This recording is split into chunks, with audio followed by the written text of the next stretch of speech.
Hello, welcome again sa channel na ito. Ito yung G Solutions at ako si Engineer Garcilia. Muli, mag-solve naman tayo ng circuit problems. Again, ito ay patuloy na paggamit ng mesh current analysis. Tingnan natin ito dito sa problem na ito.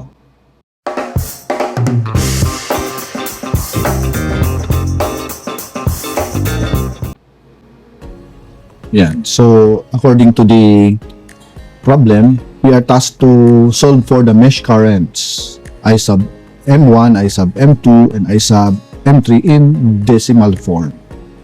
So, yung sagot ay in decimal form. Nagamit muli tayo ng mesh current analysis, ano? At kung makikita natin, yung rotation ng mesh current yan ay binigay na sa atin. Kasama na sa assumption na binigay ng problem. So, yung mesh current 1 o IM sub 1 ay eto siya. Ang rotation niya is clockwise. Ganun din yung mesh current IM2. At yung mesh current IM3, ganun din siya. So, clockwise lahat. So, ang gagawin natin is kukunin natin yung value niyan, yung mga mesh current na yan. Magsiset up tayo ng tatlong equation since may tatlo tayong unknown. Sige, so para sa solution natin, now mesh 1 for mesh 1. So mapapansin natin na ito yung ano na yan, yung rotation na yan. So yung rotation na yan, ganun din yung current na i-assume natin. Ibig sabihin, yung mga resistor na mamimit natin sa loop, okay, yung kanyang polarity will base doon sa mesh current direction natin. So, di ba, pag ang kuryente natin ay pumapasok sa resistance, yan ay positive. So, yun ay magiging positive. Ibig sabihin, yung reference natin, yung ikot o yung direction ng mesh current. So, since na clockwise yung IM1, so ganito yung magiging Kirchhoff's voltage law. Apply natin dito yung Kirchhoff's voltage law sa loop na yan. So, mesh ang ano natin. Sige, so pag ganito yung ikot natin, okay. So mapapansin mo na pag magsimula tayo sa 6 volts yan, ang ating again voltage drop is equals to voltage rise. So negative 6 volts. So yung ano ko rito, yung methods na gagawin ko is kung ano yung mamit natin sa loop na polarity, yung unang mamit natin na polarity sa elements niya. Okay, yun yung gagawin nating sign ng ating term sa natin sa equation, sa voltage equation. Therefore, kaya nga ito ay negative 6 volts kasi mapapansin mo, ito yung negative niya, tsaka ito yung positive niya. Diba? So, this is negative and this is positive. Fixed na yan. Fixed kasi active element siya, battery. So, 6 volts. So, pagpunta natin dito, sa ikot natin clockwise, yan, negative 3 volt. So, mapapansin mo na, again, fixed element yan. Ito yung negative at saka ito yung positive. So, negative 3. Okay? Pagdating dito, sa 6 ohms, so, mapapansin mo na dalawa yung mesh current yan. So, yung IM1 at saka yung IM3. No? Kung titingnan ng direction, si IM1 ay paganyan, si IM3 ay paganito. So, makikita mo na nagbabanggaan siya. Pero yung reference natin ay yung mesh current 1, si IM1. So, yun yung gagawin nating positive. Kaya, mangyayari, plus, this will be plus, itong ano natin, magiging plus yan, based on the IM1. 6, positive. Again, IM1 yung reference natin. Tapos, magkasalungat kay IM3. So, minus I sub M3. Tapos wala na, nag-close na tayo, equals 0. So yun yung magiging unang equation natin. Kung i-arrange natin siya, ibibigay sa atin ay 6i m1 and then negative 6 im3. Okay, itong dalawang to, yan ay negative 9 sa left side, lipat natin sa kanan, magiging positive siya. So equals 9. Ito yung magiging equation 1 natin. So, meron tayong equation 1. So, again, sa mesh 2 naman tayo. Mesh 2 is here. Yan. Parehas yung rotation niya sa IM1. No, clockwise. So, ganun din yung gagawin natin. So, yung ating mamimit muna, ito muna, dyan muna tayo. So, that's positive. So, yan ay positive 3 volts. Pagdating dito sa 5 ohms, wala namang ibang current yan because itong I sub M2 or mesh current 2.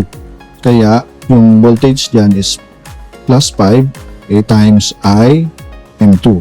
And then, pagdating dito sa 8 volts, ito yung plus at saka minus polarity ng 8 volts. So, mapapansin mo na pag sa rotation na clockwise, yung positive yung mamimit natin. So, positive 8 yan dito.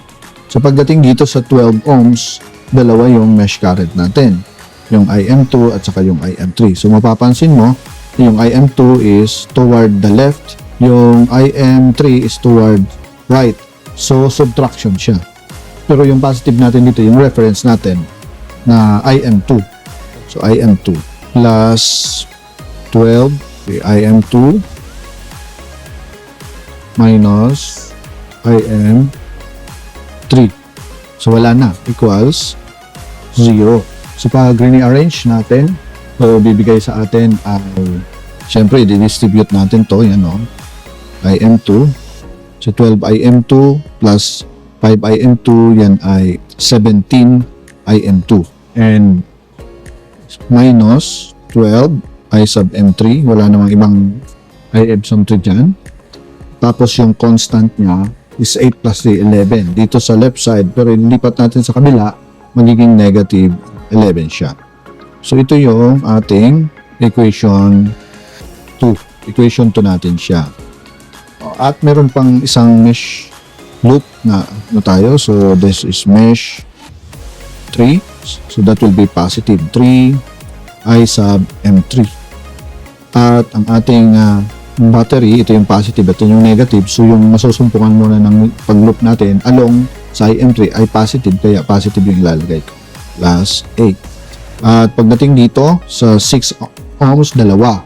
Again, IM3 at saka IM1. So, pero ngayon, yung reference natin ay yung IM3. Kaya yan yung magiging positive natin. So, IM3 posing yung IM1. Kaya minus IM sub 1. I sub M1. Okay? Pagdating dito naman sa 12, yan. So, dalawa naman, you have IM2 and IM3. Sige. So, si IM2 ay nag-oppose kay IM3. Pero yung reference again natin ay si IM3. Kaya yun yung magiging positive natin. 6 ohms. Yun. Okay? So, since na may IM1 tayo rito, yan, multiply natin yan. So, yun yung magiging ano natin dito. So, you have negative 6 IM1. Tapos, yung IM2 natin ay mag-isa lang. Mag-isa lang siya ito. Multiply natin yan. Okay? So, negative 12I sub M2. At yung IM3 natin ay 6IM3 plus 12IM3. So, ilan yung ibibigay sa atin niya? Okay, yan ay 18 plus, ito pala itong 3IM3, meron tayong 21. Tapos, yung constant natin ay 8. Lipat natin sa kabila, negative 8. So, yun yung ating equation. At yan yung equation 3. Sige, so meron na tayong tatlong equations. Pwede na nating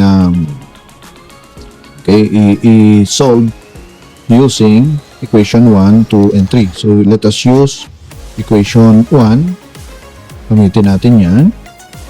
At gamitin din natin si equation 2. Ito yan. And then, equation 3, gamitin din natin. So, yan yung mga equations na binigay sa atin. Okay. Equation 1, equation 2, and equation 3.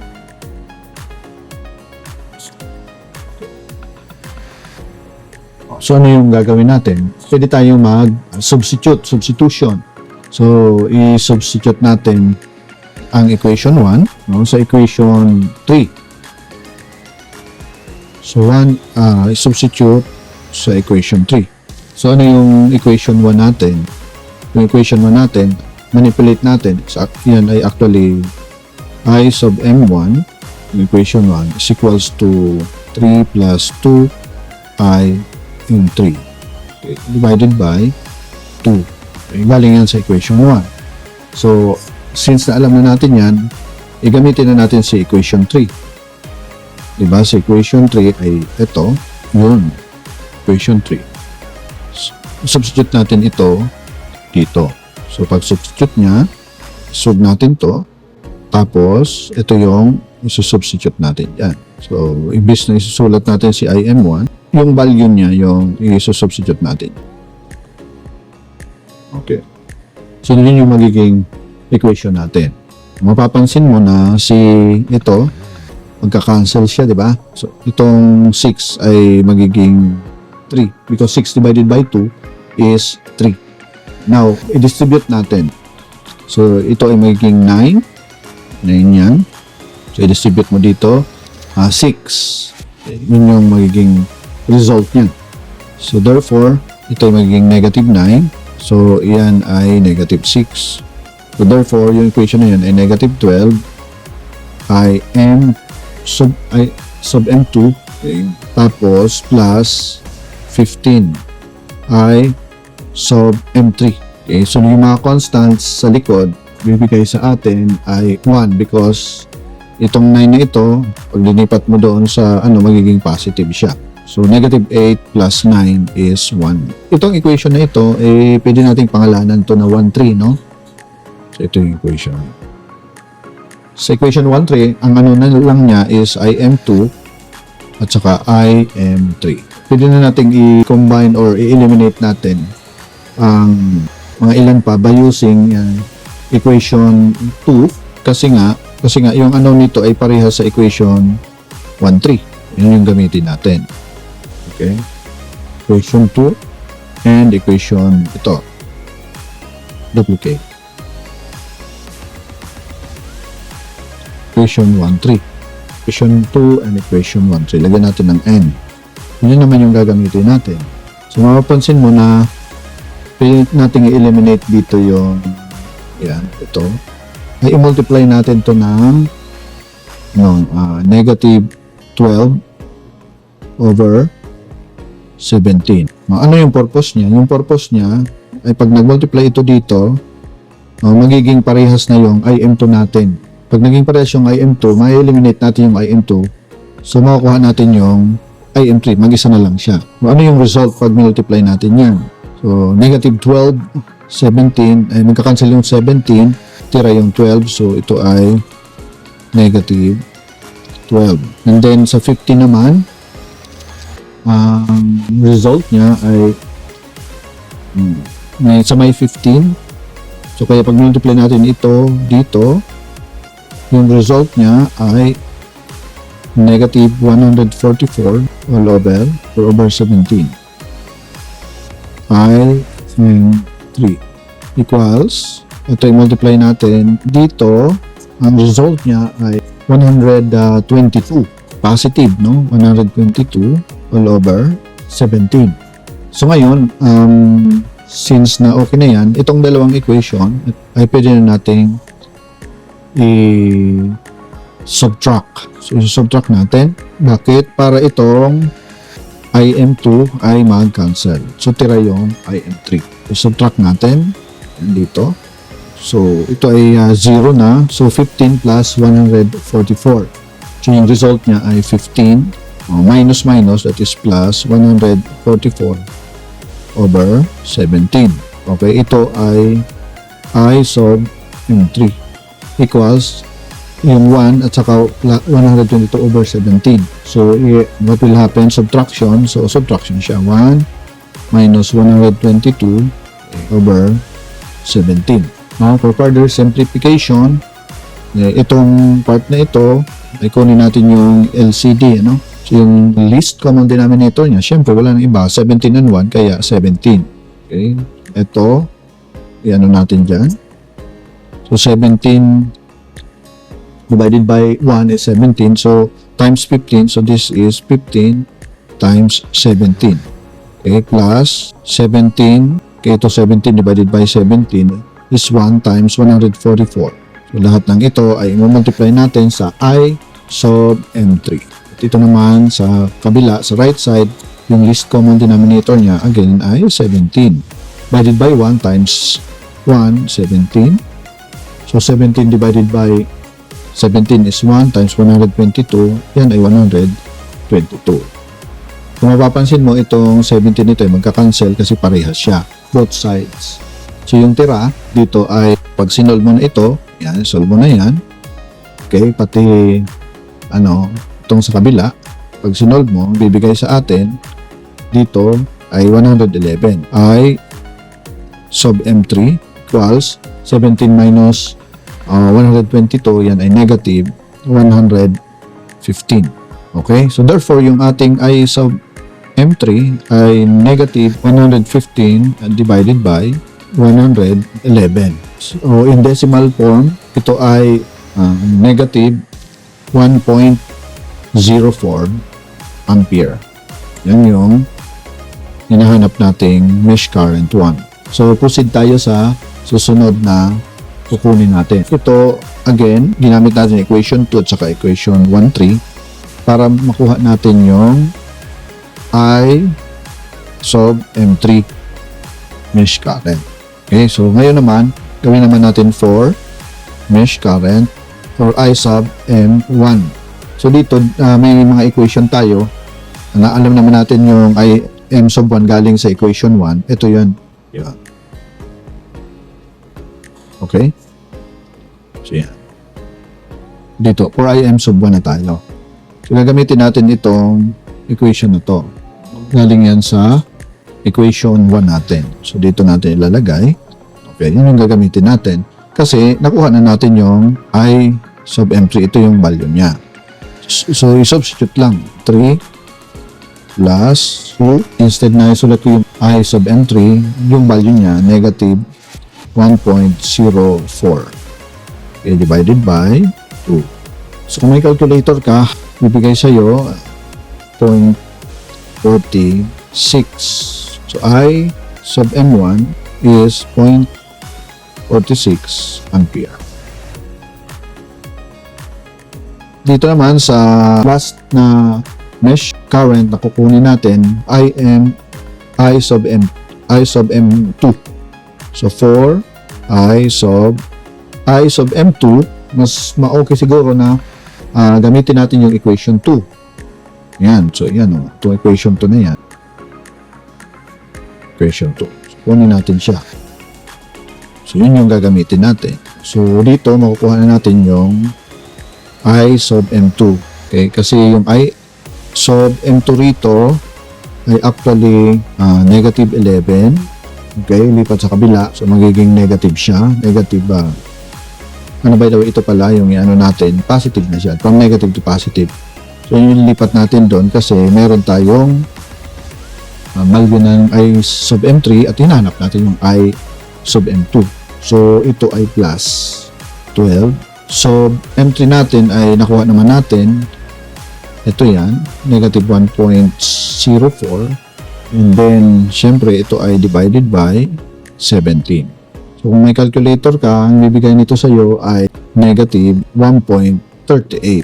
Yung I sub M2 natin ay negative 1.38 ampere. Yan yung I sub M2 natin. So nakuha na natin yung tatlong mesh current nito, itong circuit na ito. So maraming salamat sa iyong panonood sa video ito. Kung nakatulong ito sa pag-aaral mo ng electrical engineering dito sa subject na circuit analysis.